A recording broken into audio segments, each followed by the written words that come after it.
Happy Thursday, everybody, and welcome to CMX Connect. Today, we have a wonderful show for you. It's called How to Create an Online Course for Community Managers. And our guests today are Ella Ang Jonge. I screwed it up. I'm so sorry. Please correct me. And Michael Tharrington. Before we get started, we have sponsors now. So I wanted to read a little bit of a message from our sponsor. Today's event is sponsored by Discourse. Discourse is the powerful community platform that enhances online interactions by combining the power of long-form discussion with real-time chat. Their customizable all-in-one software includes moderation controls, custom user privileges, powerful reporting, and over 60 official plugins to make each Discourse site a unique experience. With Discourse, you can collaborate with your coworkers, start an external support forum, build a developer knowledge base, and so much more. Unlock the power of Discourse today with a free 14-day trial. Okay, folks, without further ado, let's bring Ella and Michael up to the stage. Welcome, Ella and Michael. Hey. Beautiful sponsor message, Laurie. Totally nailed it. Yeah. I liked your discourse. So no, it's good to be here. Yeah. So thanks everyone for joining. I'm gonna ask Michael to kick us off by telling everyone a little bit about the course that we're actually kind of basing this conversation around. Although, as you'll see, we're gonna go a little bit further than that as well. Awesome. Yeah. I'll tell y'all just a little bit about myself really quick. I'm a community manager at a company called Forem. We run several communities. Our most popular, which is dev.to.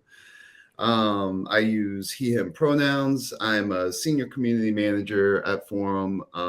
I live in Pittsburgh, North Carolina. And yeah, those are some of the regular facts about me. But the way that we got started, or kind of your question, Ella, was the purpose sort of behind this course. Is that right? Yeah, let's talk about the course. Let's tell everybody. So we're all like level setting. This is the course that we were making together, and this is why. Yes. All right. The course that we made was about basically about running a community for software developers.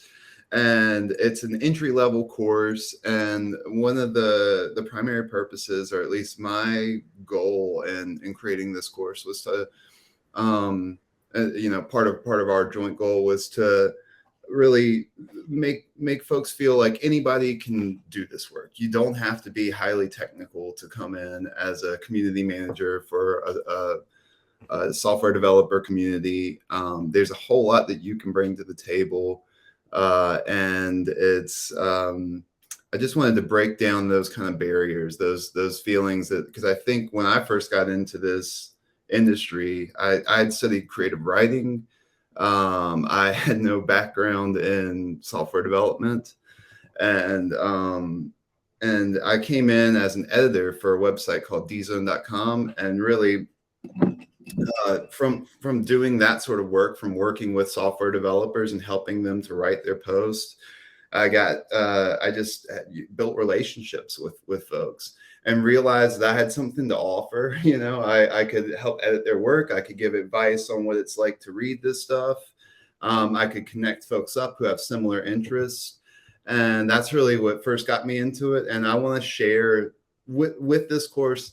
I just want to hopefully make others feel like they can take a similar route, that it's totally possible for you to come in with a creative background, with non-tech background, and you have a lot to offer. You can community build, and you can, as long as you're curious and investigative and like thinking about the space, you will learn about this stuff. Not that you have to learn how to be a software developer, but if you learn enough about the space, you can definitely, you can definitely help others out and get by just fine, being honest, being who you are, bringing your unique strengths to the table. And that's so true. Yeah, I'll kick it back to you, Ella, because I know that well, you helped me come up with the foundation for this course, and I'd like to have you share your perspective as well. Yeah, for sure. I mean, I think that you've really touched the key points for why we made this course. So a little about me, y'all. Those of you who don't know me, I am Ella. I currently work in developer communities, but actually my background is in person community education and organizing. And I did that for about 20 years in various capacities, as a program lead, as a team lead, an individual contributor, also working in organizational leadership. And so I come from a really kind of like grassroots, change-driven background. So for me, working in developer communities, again, like Michael, like I come from super different set of life experiences. And I had to find the value that I offer. And I had to be able to see that in a new light. And if you want to have a conversation about what it's like to be change driven working in developer communities, let's have that conversation another time. But let's dive back down into the process of what we really did to get this course off the ground, Michael. Because I think that what's really interesting for folks is right now there is a lot of momentum towards generating courses and creating course content, creating learning content.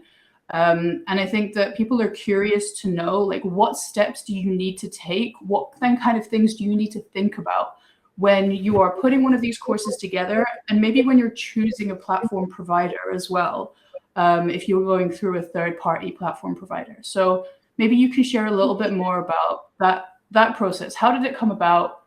Why did you choose to do it through C-School? And what were the first considerations that you really had to make and what decisions did we have to make collectively when we decided to put this course? All right. I think one of the things about being a community manager is there's always so much stuff to do. It's hard to make yourself do things outside of what you're just supposed to do, in your job, what your job is asking you of. At the start of last year, Ella, you came to me mentioning that C-School had this course, that it's really instructive for like first-time community managers and for people who are experienced. I had about 3 to 4 years of experience under my belt, but I never really had the time to stop and learn stuff. Is what it felt like. I was learning stuff on the job, and I was trying to continue doing the things that I was doing, but I just didn't slow down enough, And you came to me and encouraged me to go to this course with you. And through that course, I got to see the value of taking one of these courses and got to experience it firsthand. And we got to meet the folks at C-School, and we really enjoyed the course and found it really helpful to us.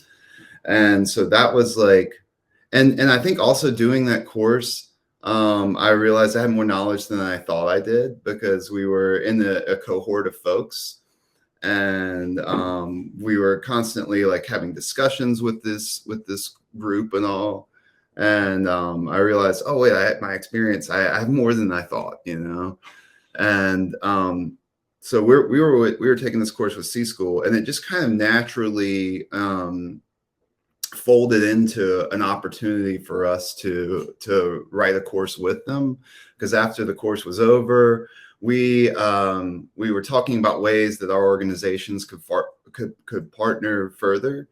And I think that we said, well, hey, we could do this. We could write a course with y'all, and we kind of proposed a course that I think was actually like a few levels deeper than what they wanted initially. And we had to kind of back up and say, okay, we're going to create an introductory level course. And this is the first course that I'd ever been involved in creating. So I felt nervous about doing this. But these folks at C-School had a good amount. This is what they do. So they were very supportive to us. Ella, you were really supportive as well, as far as, you know, if I was going to try and do this alone at first, I would have backed off possibly, like, because again, I'm thinking I have plenty to do in my role. I don't know if I can manage all of this right now. But having a partner, someone that could help out and support and write this with me, made it feel a lot more attainable. Having C-School there to offering support as well was really great. And that's how it really started happening. You know, we ended the course. We instantly started, we ended our cohort course, and then we instantly started getting into writing and developing this evergreen course that you can access, you know, as needed. It's not cohort based. I'm sorry, I'm blanking on what what exactly you would call the style of course, but that was really how things started rolling. And from there, we outlined. We came up with some outlines. We had some back and forths with the team, and we just continued to push forward with with developing this sort of thing. But part of the reason for partnering with C-School was definitely having just attended a course of theirs and gotten a lot of good advice from it, and then wanting to partner with that group further.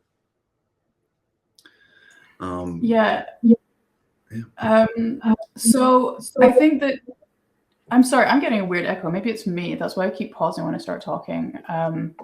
So I think that one of the things that Michael touches on there is really that as community managers, it can be so overwhelming to feel like we're to stay on top of our daily work already without feeling like without being committing ourselves really to like putting together something like a course, right? And I think that, you know, there's this kind of big gulf for a lot of us between, hey, I know how to do my job and I can maybe teach somebody else how to do it, or I have a perspective on how to manage the type of community that I work with that I would really love to share. And oh God, it's a whole course that I need to write. And I think that Venya can speak to this as well. So it would be great to get your thoughts on what it's like putting a course together as part of this conversation, because there is a mountain to climb. And so I think that one of the things that we initially, we found really important was that we are both quite mission driven. And so having that mission in mind was really key to being able to like push through, especially those initial doubts, but also really to get across that finish line. Remembering who we were writing that course for, remembering what we wanted to achieve with it. And that was a big reason why in the end, the course took on a different shape to the one that we had envisaged, because although we really wanted to write a much more detailed guide, we wanted this course to be as accessible as possible to as many people as possible. And so I'm just going to put that out there as like a kind of key bullet point for y'all, that something that you might want to think about when you're choosing a service provider, if you're not self-hosting your course and you are going through a third party like we did, is to think about how much you want that course to cost for the end user.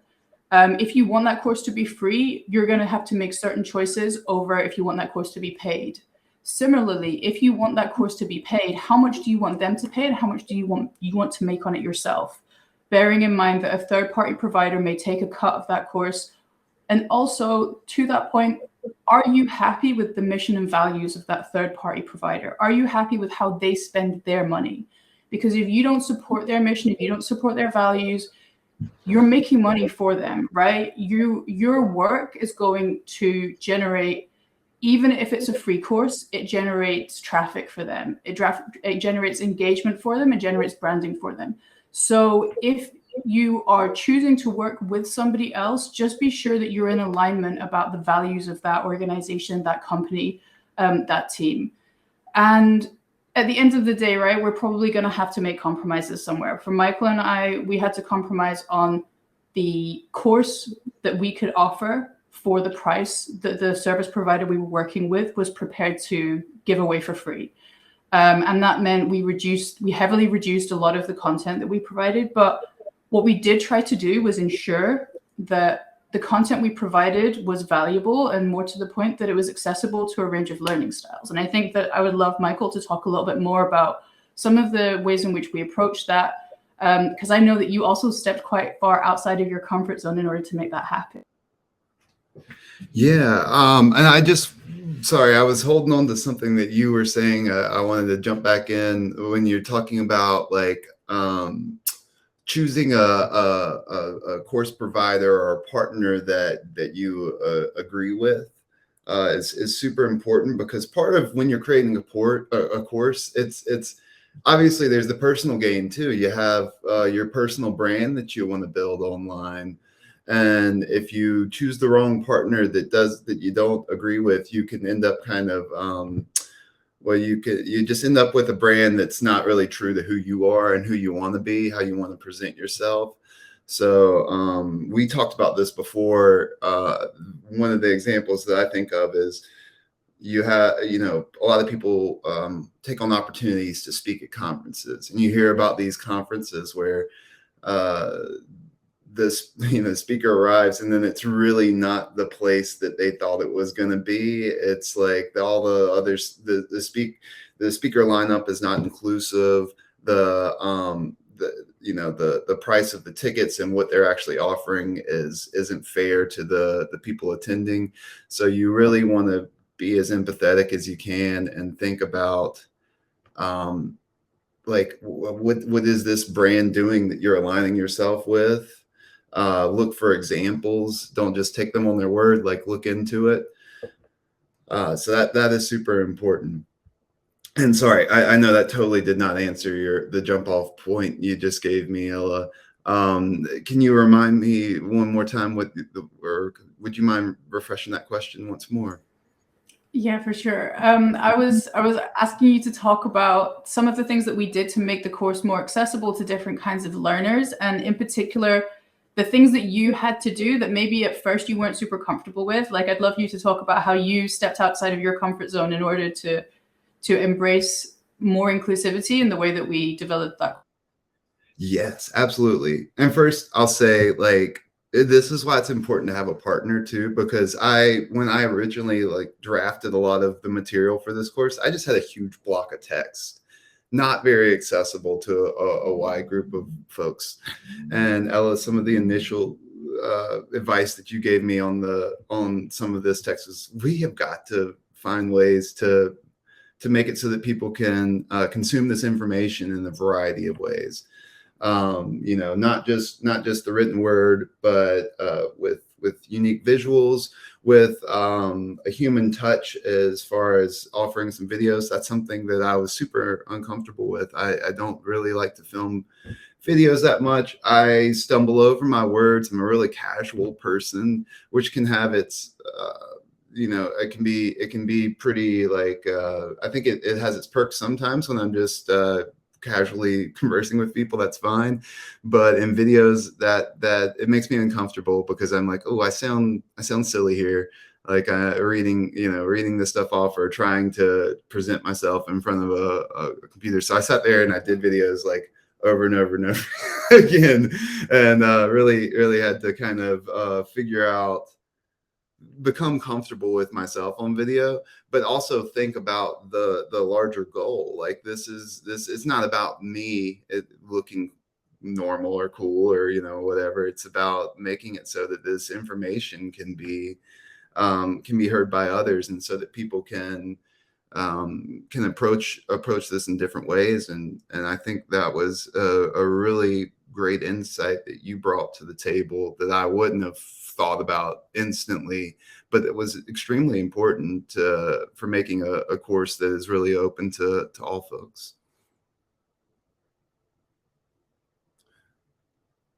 How nice it is to be able to lead with your values. Yeah, absolutely. And I think that Michael and I we were in a really great situation in that we worked for Forem. Forem is an open source company that builds community software. And we were part of a team that had stated values of collaboration being a superpower. So it was built into the way that we worked that our ideas were always valid and that we were able to share them freely with each other and evaluate them for their value, for the shared goal. And I think that that is something that if you're thinking about working with collaborators, to be really clear about what level your partnership is on, how open are you to each other's ideas, how equal contributors are you? Because I think that, you know, to be perfectly honest, and I will be honest with all of you, I did not write the bulk of this course. Michael absolutely did most of the work. And I would say that Michael did like 99% of the content for this course, if not 100% of it. And I just kind of came in with like my own perspective as a neurodiverse learner, but also as somebody who has worked with a whole range of learners before, and tried to introduce different perspectives on how we can display information and how we can make it more interactive, but also helping to refine and to hone the content and organize it in a way that made it accessible to people. So that is to say that you don't need to be bringing equal, and you don't need to be bringing the same in order to be contributors to this. I think that one of the things that I would really like to do, Laurie, is we have a pretty active conversation happening in the chat.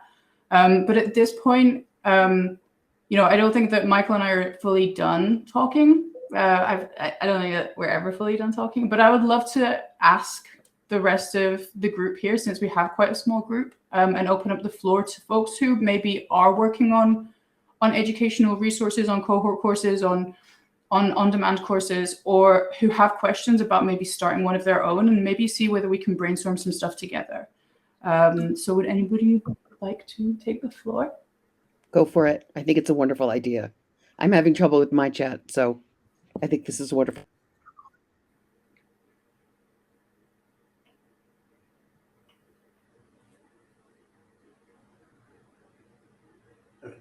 I can just give my example closest I have for what I do. So my company, we're a tech company. We have a lot of different courses so I'm in our customer experience organization. My now manager is head of our training, I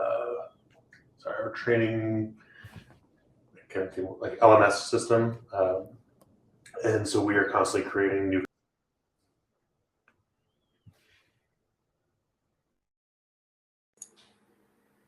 Okay, so does this happen? Do we lose people? Okay. Laurie, you're muted, but I think Alex is back, so.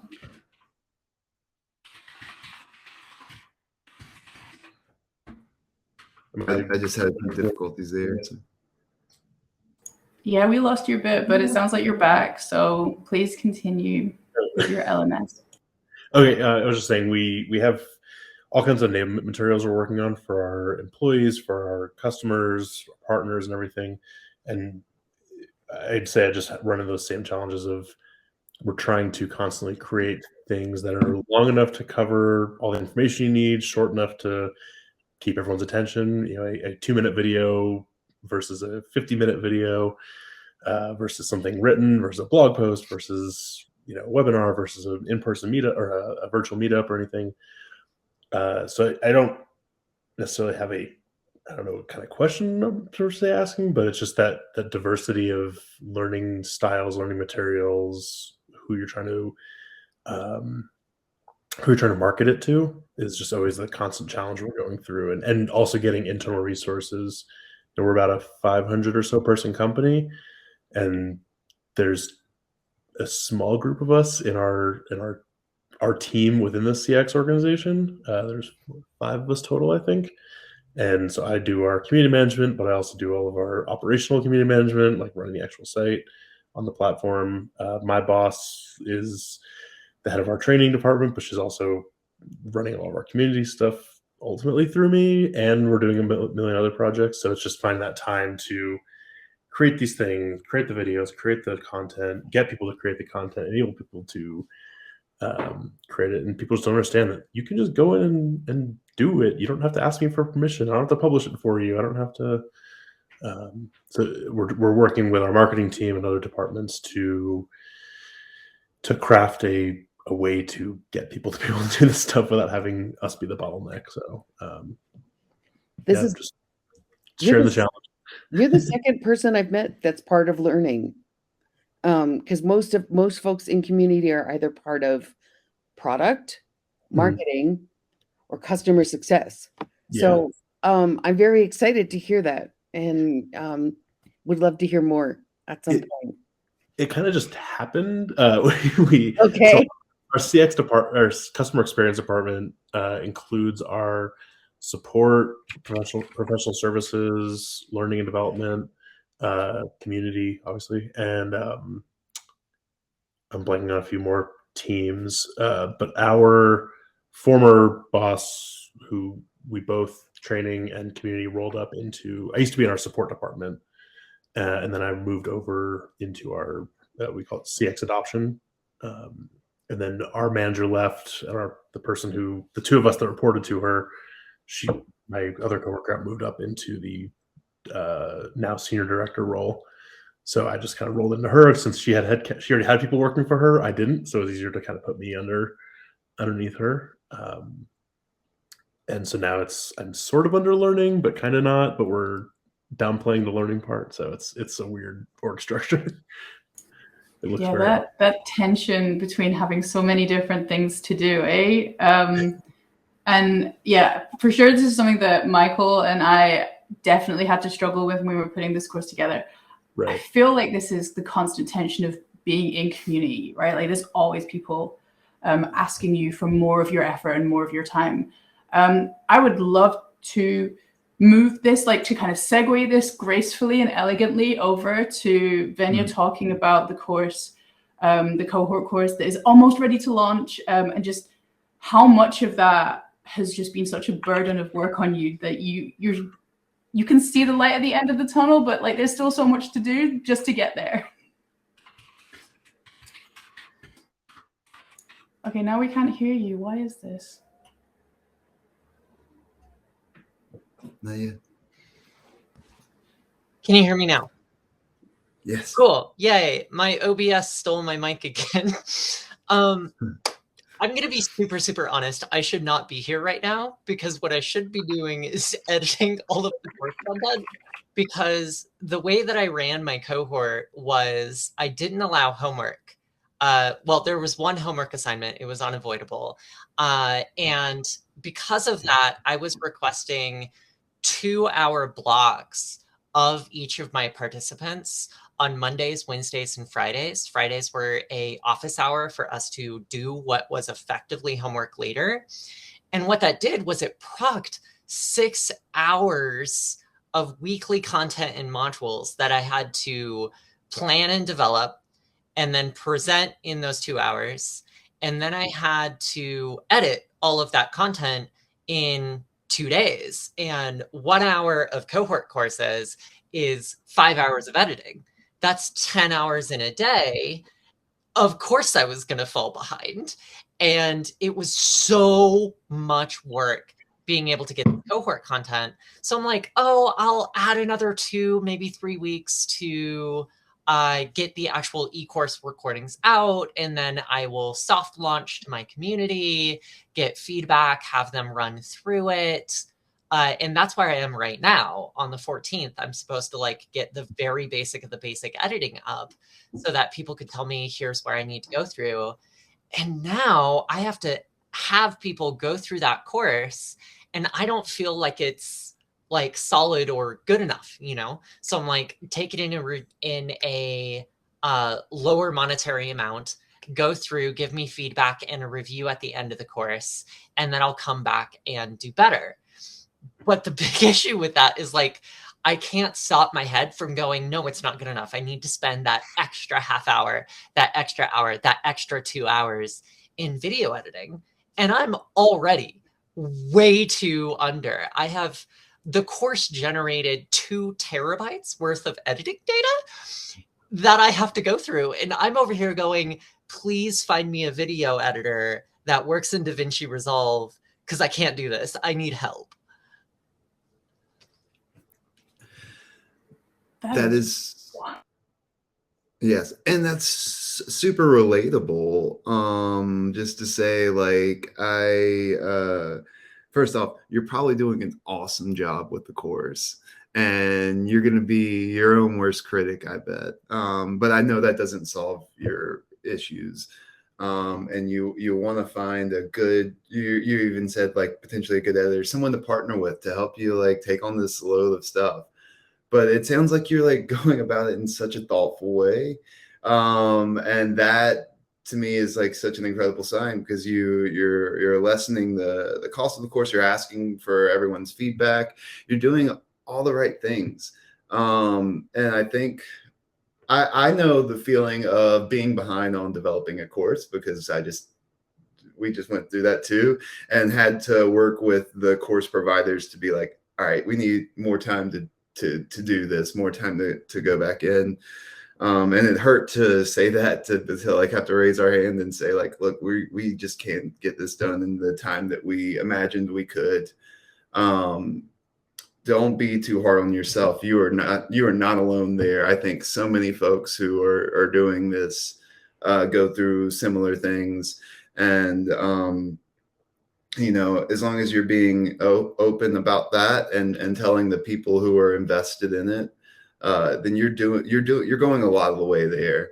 And I don't have great advice on how to totally get caught up. But just don't be too hard on yourself, because it sounds like you're really creating an awesome course and you're really being very thoughtful about it.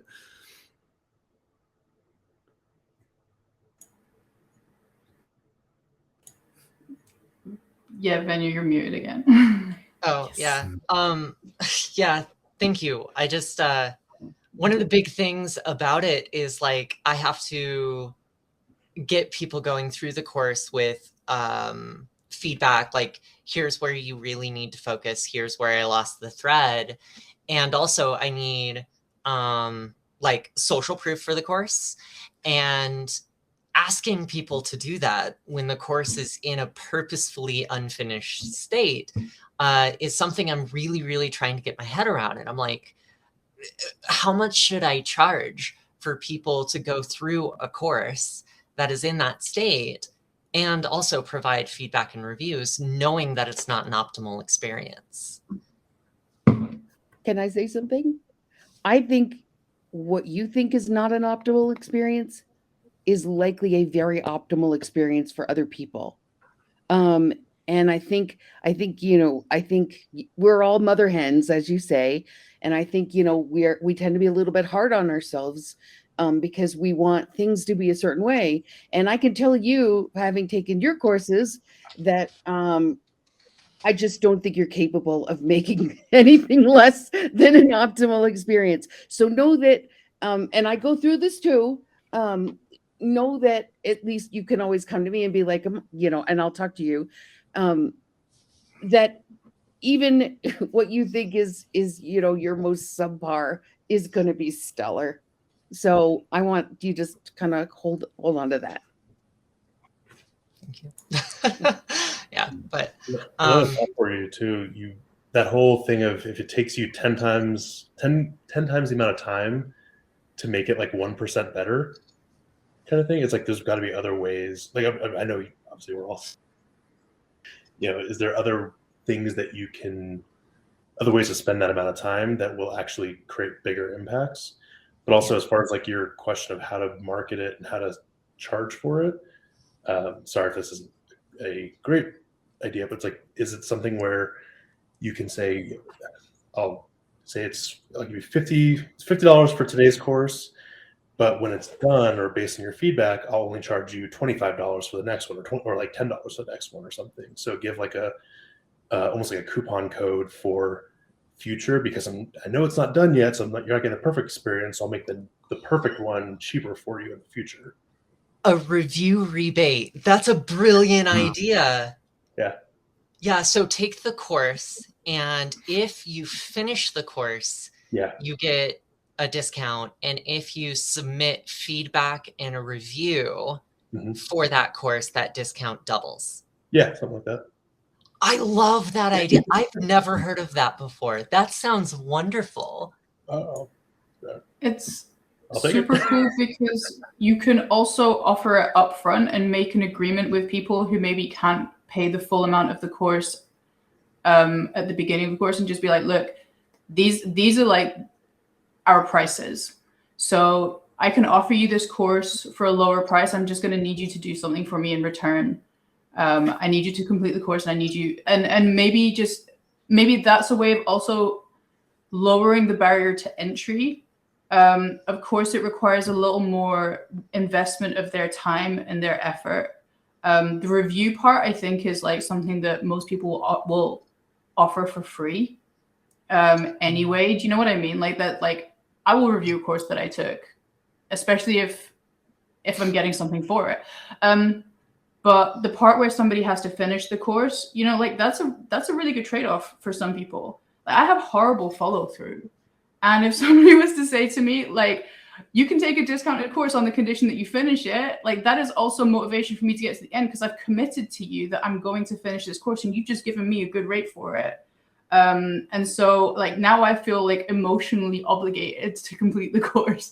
So I think that there's different ways of looking at how that can be a benefit. And I just wanted to kind of revisit that point that I made in the chat, which is, even though you feel like maybe this course isn't where you want it to be right now, the people who are completing this version of the course are getting the same certification and they're getting the same access to legacy content than future cohorts are going to get, even with the completion of the course, right? So it will continue to build value for them over time. And as that course becomes more polished, becomes more desirable, becomes higher valued, even though maybe they didn't have that kind of like optimal experience that you want to give them off the bat, they're still going to be getting the same value in terms of the legacy material and the value of that course completion on their resume. Yeah. So perhaps this is an area where I can add value in addition to you providing feedback on my questions. The way that I've set up all of my courses is as a learning in public cohort system. So the way that I set up the infrastructure was I have 4 workbooks that I'm writing. And each workbook, the first 2 workbooks are preparing for community, how to build a magnetic brand and how to build the platform for people to interact on. They go into this workshop, this course that I am loading. And then I do that all over again on the other side, how to galvanize the audience that you just built into community, with my 3rd workbook being developing a community charter, my 4th workbook being how to measure, grow, and scale that community. And those last 2 workbooks go into a course. So you can buy any of the workbooks, then you can buy the courses to walk you through those workbooks. But for an additional cost, I am running on a quarterly basis one of those workshops to go through the workbooks live. So now you can access a cohort version. And by doing so, I'm constantly updating my course content on a yearly basis. I'm building all of the infrastructure necessary for me to deliver on these courses. And I'm providing an escalation path that provides like lower money for people buying the workbook, but in exchange for that lower cost for the workbook, they have to do it themselves. And if they don't feel like they can, the course is there. And if they still don't feel like they can get access to me at a reduced price by joining the cohort course. And if that's not possible, or they don't want to wait for that cohort course to happen, they can hire me to do the course, to do all of the content. So that's how I set up the infrastructure to constantly learn in public, constantly update, and to constantly build examples and brands of people who are successful going through the work. I have no words. It's just, so like, it's not a secret that I'm a big fan of yours. And I think that so much of your output is just incredibly high quality. Like, it's so thoughtful. You clearly invest a lot of time and energy into your research, and you don't speak on things that you don't understand. And so the fact that this course exists, like it's already just going to be phenomenal value for whoever takes it. But this model is just, it's so, for me, it's like just it's so typical of your brand that it is like incredibly thoughtful, and it like just takes into account so many different approaches that other people need to learn, that other people can access resources. Yeah, I'm just blown away by how much thought and effort has gone into the whole thing. I think it's amazing. Thank you. I just need to stick that landing on the sell the course, get it finished part. Yeah, but you know what? I really also think you're never going to be satisfied with the course, because you're evolving all the time too, right? This is part of like, you know, what I was saying about how I appreciate your output and your work, right? Like you're constantly evolving, you're learning new things, you're synthesizing new information. So this course is never going to be completed either. So I think that there's also a point where you just need to go, hey, I've done all of this work, right? The infrastructure is in place. There is no perfect, but there's always a work in progress, and like join me for this journey. And this is the commitment that we're making to each other. Let's go. Yeah, that makes sense. It sounds like you're there. Yeah. Borrowing the words of digital marketer Engage, just launch it. Thank you.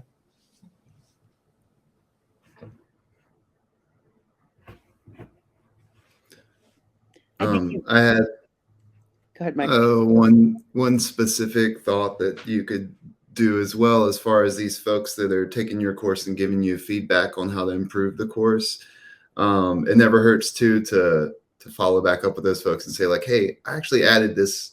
I took your feedback to heart and changed the course. Maybe even give them like a shout out if there's a room for shout out somewhere in the course for like for past people who have given you feedback to improve it. That might be an opportunity. Yeah, just wanted to throw out a quick thought there, that I think that if you're honest with people, like, hey, I want your feedback because I'm trying to improve the course, and then you actually you do that, they're gonna, no one can fault you for that. That's awesome. Thank you. I will cede the floor to other people, but thank you so much for the kind words and also the very critical and important advice. I appreciate it. Can I say, I think we've hit on something that this is a recurring theme that I don't know if you guys are experiencing it. Like I feel like almost every conversation I'm having lately is about this letting things be unfinished. I don't know if it's like the general zeitgeist, but I keep having conversations with letting it be unfinished, letting it not be perfect, letting it be a little messy. And I don't know if is everybody else having these conversations too, where like we just go to just be okay with it. It's really been kind of mind-blowing that it's happening, and I'm just wondering what other folks are thinking. One of our big I don't say goals, but like maybe mantras for 2023 is basically like the keep it simple, stupid sort, the KISS sort of method. We as a department, as a company, as a team, whatever, have so many initiatives we're trying to do that there's not enough of us to do all the things and do them in great quality. So it's like, how can I simplify this as much as possible? How can I get something done? Because like we've been saying, it's anything I put out is going to be better than having nothing. Like I'm not going to detrimentally affect any of our customers by creating more stuff. It's just how efficient can we be? So I think that's a really just a common thing we've been trying to figure out how to do, how to get all the things done, get them out. They don't have to be perfect. Get them out, iterate on it later. That same message, it's been kind of being thrown around. Stop trying to overthink it. Just get it done. I think a lot of us have this kind of committee in our head, and it's kind of a judgy committee that's like, well, it needs to look like this, this, and this, or oh, it's not this, this, and therefore it's shite, And I think I don't know how that committee got in there, and I'm not saying don't do quality work, but what I'm saying is maybe we kind of send that committee off to go sit in a hammock or, play in the grass or something, and let it, kind of get on with it without their intrusion. Yeah, and I just want to. Oh, go for it. Oh, go ahead. I was going to say, I just want to caveat this a little bit to say that this is going to be different. It's going to feel different for people who maybe have historically different levels of distance from the labor market, right? Like people from communities that haven't had the same access to the labor market are still going to feel that pressure to perform, to show up, to give, like 200%, where, so I think that, like, yes, I think that there's a lot of truth in this, but I think that one of the things that we should be conscious about and we should be fighting for is making sure that this applies to everybody, and making sure that when we reject perfectionism, we reject it on behalf of everybody, and we support everybody to be able to show up in the capacity that they have today, and not feel like they need to meet some external standard of perfection that is not clearly defined, but has always been withheld from them. Yes, thank you. And that was beautifully put. Thank you. So let's send that negative committee off in the distance. I need to give everybody a shout out because nobody's mentioned ChatGPT today. Oh, geez. Oh, no. Yeah, Well, that's the... Well, we were talking about these different methods. I'm like, please don't anybody say ChatGPT. And nobody did. So I got to give everybody props. I've been using ChatGPT to answer all these questions. So it's just on my screen over here. Are you sure ChatGPT shouldn't be the instructor? Right. Oh, my goodness. Oh, goodness. Little levity for Thursday. Does anybody else have any questions or any comments?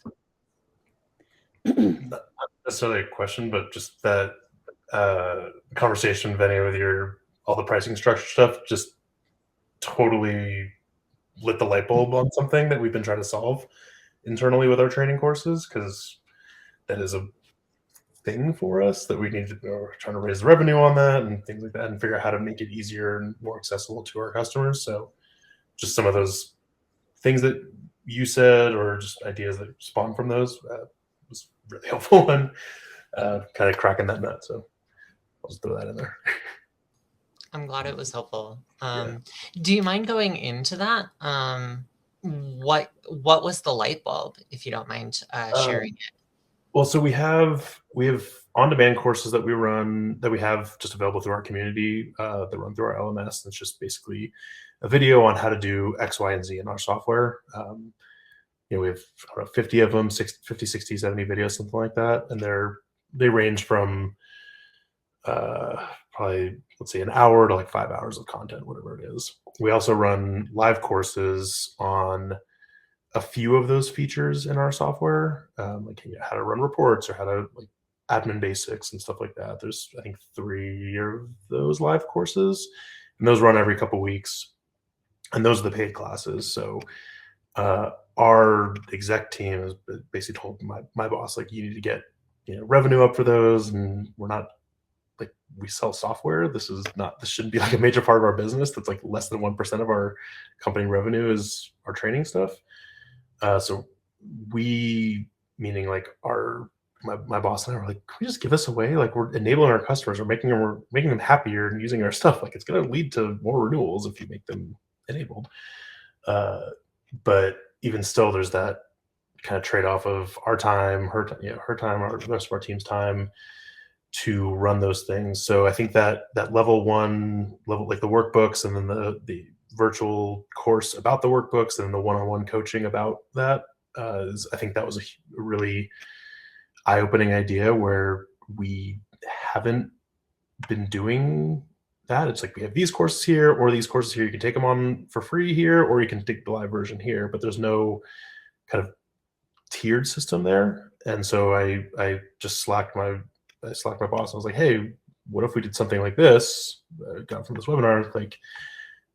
And I think she seemed to be like, that's a good idea so far. So it was like throw these round numbers out. Like if you take tier 1 and tier 2, then the tier 3 course is only $500. But if you don't take them, it's $1,000, sort of thing. So I think just that breakdown, somewhere that you were saying when I made the comment about I forgot what word you used, like the pre-discount kind of thing. That same kind of like turn the problem on its side and see if it looks different. And you might find some cool lessons out of that. Yeah, I think that was my big takeaway. So I guess we traded takeaways. I'm a fan.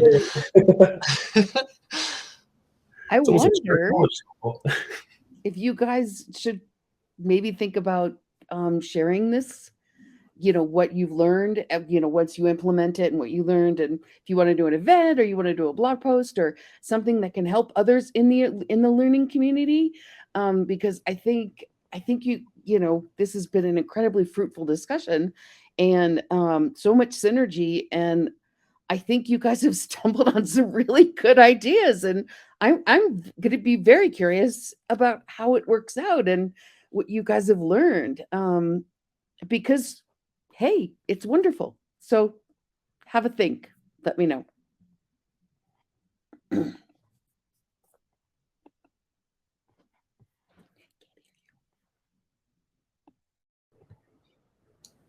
Oh, yeah. If I remember correctly, because this course is one thing, like I'm going to be launching it, but on the back of that, I'm also working with Scott Wilder for CLG campus to put together a workshop and then resulting e-course on measuring online community. And one of the big things that we really, really want to do is we want to do the webinar for Scott Wilder. And we recognized this was a bigger conversation than we could make a course for the price that we can sell it at on his platform. So we created like this series, like on this past Tuesday, I started the first part of that conversation, which was using Google Analytics for community, and that was targeted toward marketers.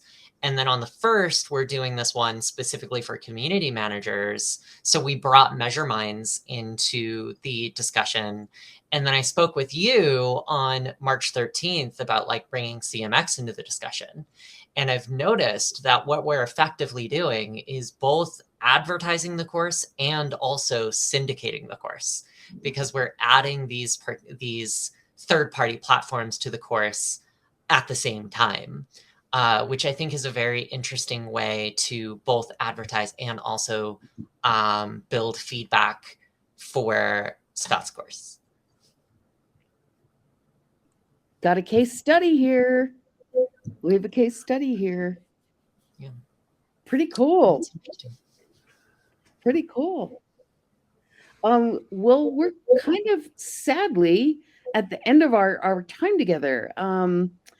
If anybody else has any last questions or comments, this has been an absolutely fabulous hour. I'm really happy we did this, and I hope Alex and Venya, you'll consider, what I proposed, and hopefully we'll have Ella and Michael on again too. And thank you guys so much. I hope everybody has a wonderful rest of their day and weekend. And look, I'm going to be making a special announcement for a very big event in a couple weeks. So it'll either be done the next day or over the weekend, but stay tuned for that because it's going to be pretty cool. Thank you both. Thank you everybody for their time and I'll see you next time and have a wonderful day. Yes. Thank you. Awesome. Thank you. Thank you.